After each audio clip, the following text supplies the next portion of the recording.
Assalamualaikum warahmatullahi wabarakatuh. Hai semuanya. Di sini kami akan melakukan wawancara dengan salah satu mahasiswa disabilitas UNESA. Nah, sebelum itu, alangkah baiknya kami memperkenalkan diri terlebih dahulu. Perkenalkan, kami dari Prodi S1 PG PAUD, Universitas Negeri Surabaya, kelas 2023F, kelompok 6. Dengan saya sendiri, Nafazatul Fatma, dengan nomor NIM akhir 244. Perkenalkan, saya Febriani Harunisa dari Prodi S1 PG PAUD Universitas Negeri Surabaya dengan NIM belakang 114. Saya Anggraini Eka Maulidi Rahma dari Prodi S1 PG PAUD Universitas Negeri Surabaya dengan NIM akhir 083. Perkenalkan, nama saya Nisa Rizka Audina dari program studi S1 PG PAUD Universitas Negeri Surabaya dengan NIM akhir 169. Pendidikan inklusi adalah sebuah sistem pendidikan yang memberikan kesempatan kepada semua peserta didik, termasuk mereka yang memiliki kebutuhan khusus atau berkemampuan berbeda, untuk belajar bersama-sama dalam satu lingkungan pendidikan. Ini berarti anak-anak dengan berbagai jenis kelainan seperti tunanetra, tunarungu, autis, atau gangguan belajar lainnya dapat bersekolah di sekolah reguler bersama teman-teman sebayanya yang tidak memiliki kebutuhan khusus. Jadi udah paham belum pendidikan inklusif itu apa? Selanjutnya kita akan memasuki sesi tanya jawab dengan narasumber kita. Assalamualaikum warahmatullahi wabarakatuh. Di sini kami akan mewawancarai terkait bagaimana sih pengalaman-pengalaman selama perkuliahan di UNESA. Sebelum itu, di sini kami akan memperkenalkan terlebih dahulu. Seperti kata pepatah, tak kenal maka kenalan. Kalau tak sayang, nanti dulu ya. Ya, perkenalkan saya Febriani Harunisa dari kelas 2023F dan rekan saya Anggraini Eka Maulidi Rahma. Nah, di sini kami tidak hanya berdua aja loh. Di sini kami juga ditemani oleh kakak ini. Boleh perkenalan terlebih dahulu kak sebelum agar teman-teman di sini tuh tahu siapa sih yang sedang menemani kita di sini. Silakan kak. Sebelumnya perkenalkan nama saya Nifta Kusahana. Saya dari pendidikan luar biasa angkatan 2023. Saya berasal dari Kota Mojokerto. Nah, sudah tahu kan siapa sih namanya tadi? Sekarang kita masuk ke sesi pertanyaan yang pertama ya. Di sini tuh kan bagaimana sih kesan atau perasaan kakak saat pertama kali masuk ke dunia perkuliahan ini? Tentu saja kesan dan pesan saya, perasaan saya selama kuliah di sini ya sangat senang sekali ya kak. Karena juga ini pertama kali saya sekolah di inklusi gitu. Jadi dulu emang sebelumnya saya sekolahnya di SLB aja gitu. Jadi di mana saya kuliah di UNESA ini mungkin pertama kali bertemu dengan orang banyak. Gitu. Wah ternyata kayak gini ya, kayak bisa belajar bareng-bareng sama teman-teman tipikal yang lainnya gitu. Terus dosen-dosen juga ramah-ramah gitu ya, bahagia gitu kak, senang terus mendapatkan pengalaman yang baru, terus mendapatkan banyak ilmu, dapat pengetahuan saya juga semakin luas gitu sih kak. Ternyata banyak banget ya pengalamannya, dan pengalamannya tuh kayak luar biasa gitu ya kan. Terus bagaimana sih cara kakak dalam menyesuaikan diri dengan lingkungan kampus itu? Untuk saya menyesuaikan diri, tentu saja ya kak, dulu pada saat saya masuk di UNESA itu kan saya melalui jalur tes, ada tes tulis sama tes wawancara. Nah, dimana yang tes wawancara itu kita ditanya tuh sama dosennya gitu, apa pengalaman kamu gitu, mungkin dari segi dari cara berbicara kita, mungkin dari gerakan kita, mungkin dilihat ya kak ya bahwasanya anak ini bisa dong dimasukin diterima di sini gitu. Untuk penyesuaian saya sendiri itu alhamdulillah sih kak, saya bisa menyesuaikan dengan teman-teman tipikal yang lainnya. Mungkin saya juga ini apa saling sapa gitu sama teman-teman, saling berkenalan gitu ya.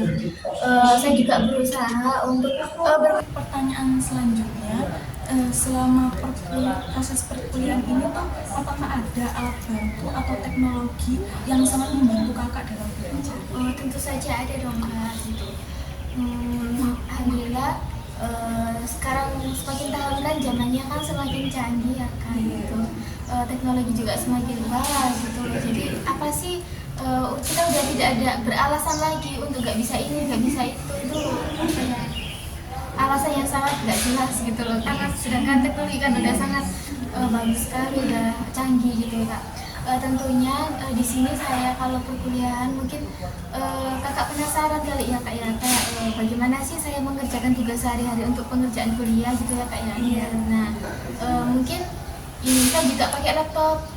Laptopnya itu seperti laptopnya kakak-kakak semua gitu, tapi bedanya itu di dalam laptop saya itu ada aplikasi khususnya Kak gitu, yang disebut dengan screen reader atau NVDA, di mana aplikasi-aplikasi tersebut untuk pembaca layar. Jadi yang ada di laptop tersebut itu semua dibacakan, mulai dari misalnya ada Microsoft Word, Microsoft apa itu semuanya dibacakan Kak gitu. Terutama di SSO UNESA sendiri itu juga sama Kak, bisa. Jadi kita sendiri juga mengusahakan agar UNESA itu bisa dijangkau oleh aplikasi NVDA tersebut yang bisa membantu teman-teman bisa bekerja memudahkan untuk mengerjakan tugas sehari-harinya, entah dari ujian yang melalui SSO, entah yang membuat makalah, entah apapun itu Kak gitu. Dan mungkin kakaknya juga penasaran ya Kak, bagaimana sih nanti kalau misalnya ngerapiin tugas atau memasang logo gitu ya Kak ya, mesti kakak bisa nggak ya gitu. Terus apakah minta tolong sama temannya? Ya bisa juga, tentu saja tidak, kita harus belajar mandiri gitu Kak. Jadi mungkin kalau semisal teman-teman disabilitas mungkin yang kayak seperti saya ini yang mungkin kurang tahu bagaimana sih kita cara mengerapikan tugas atau memasang logo UNESA ya Kak ya tentunya. Nah itu kita bisa melihat tutorial di YouTube, misalnya lihat aja gitu, misal tutorial cara memasang logo di Microsoft Word untuk tunanetra. Nah nanti di situ muncul semua Kak.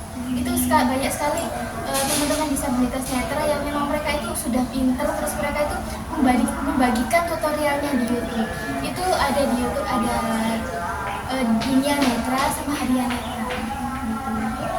Jadi kita bisa belajar pakai YouTube gitu. Kalau nggak gitu, kalau memang teman-teman disabilitas itu juga ada yang sebagian pernah mengikuti pelatihan tentang bagaimana sih cara mengoperasionalkan laptop tersebut gitu. Dan tentu saja Kak, saya sebelum masuk kuliah di sini, saya juga pernah mengikuti salah satu pelatihan. Mungkin bagaimana sih cara mengaplikasikan atau mengoperasionalkan laptop dari cara penggunaan aplikasi Microsoft Word, cara penggunaan internet di Google, dan masih banyak lagi lainnya. Jadi kita banyak sekali teknologi untuk saat ini yang mendukung untuk disabilitas netra. Canggih sekali ya, karena kan selama ini kita kan hanya tahu itu saja kan, ternyata ada yang lebih mendalam gitu kan ya, ternyata tuh banyak banget gitu kan alat-alat yang sangat canggih untuk membantu mahasiswa disabilitas itu. Baik, untuk pertanyaan selanjutnya itu bagaimana teman-teman dan para dosen di perkuliahan ini memperlakukan kakak? Alhamdulillah ya Kak, kalau untuk dosennya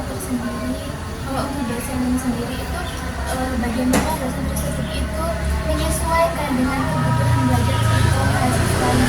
Jadi contoh, misal teman-teman kalau misal ujiannya itu UTS, mungkin teman-teman tipikal atau teman-teman yang non disabilitas, mereka itu kan pakai itu ya kayak lembaran kertas gitu loh, dikasih lembaran kertas untuk nanti soal-soalnya dijawab tuh di situ gitu kan. Sedangkan saya yang tunanetra itu kan nggak mungkin ya kayak kalau misal nulis pakai pulpen atau pakai teknologi yang di kertas gitu ya Kak ya. Jadi dosennya menyesuaikan kebutuhan belajarnya, bisa pakai handphone atau pakai laptop gitu. Jadi ini sih Kak, nanti dosennya ngasih file gitu, nanti di dalam filenya kayak kita jawab, terus nanti kita kumpulkan kembali ke dosennya berupa file juga.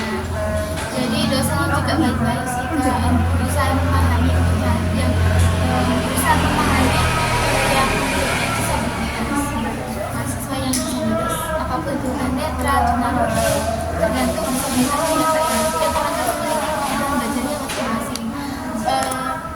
Seperti teori humanisme ya Kak ya sudah dijelaskan, yang dijelaskan oleh toko Outer Combs. Nah, bahwasanya kita sebagai guru, kita harus menyesuaikan kebutuhan belajarnya masing-masing, juga sesuai pengalamannya. Gimana kamu kalau kamu dulu belajar gimana?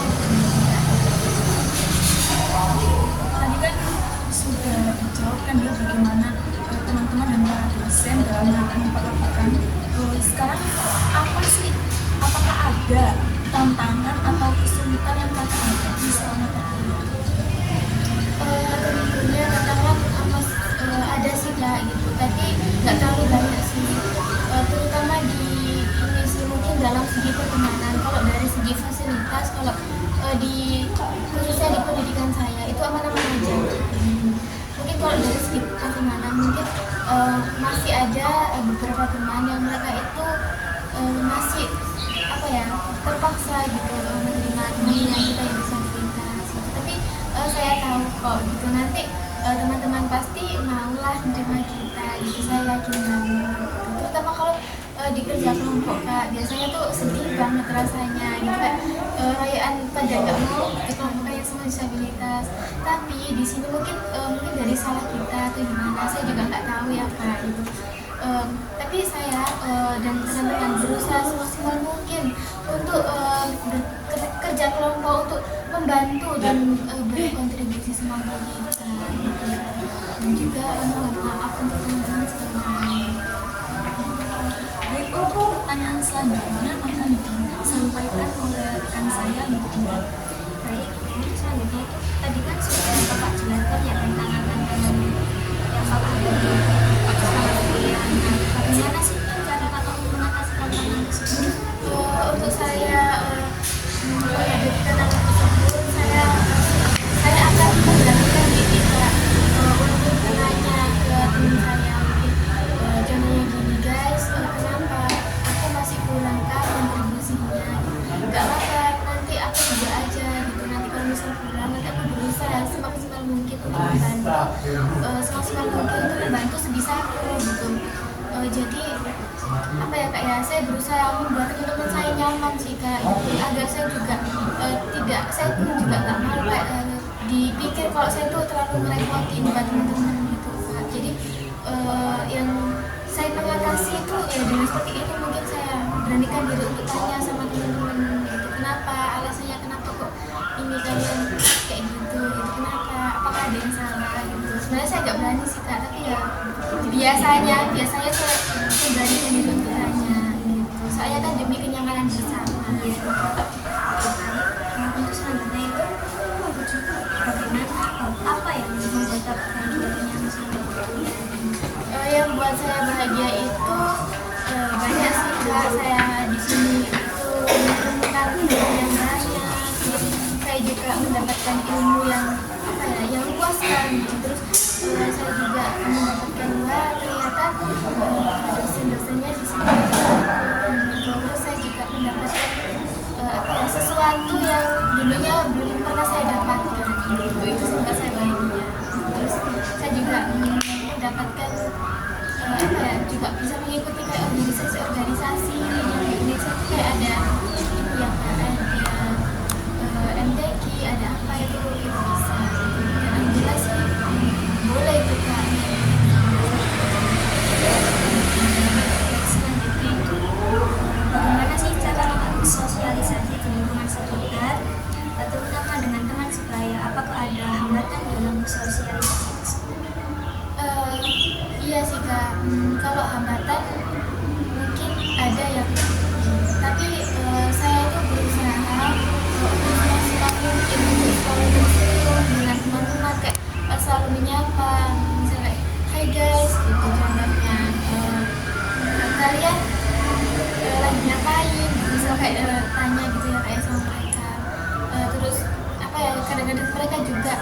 suka jahilin aku, nggak bisa tapi bercanda gitu aja loh Kak mereka gitu.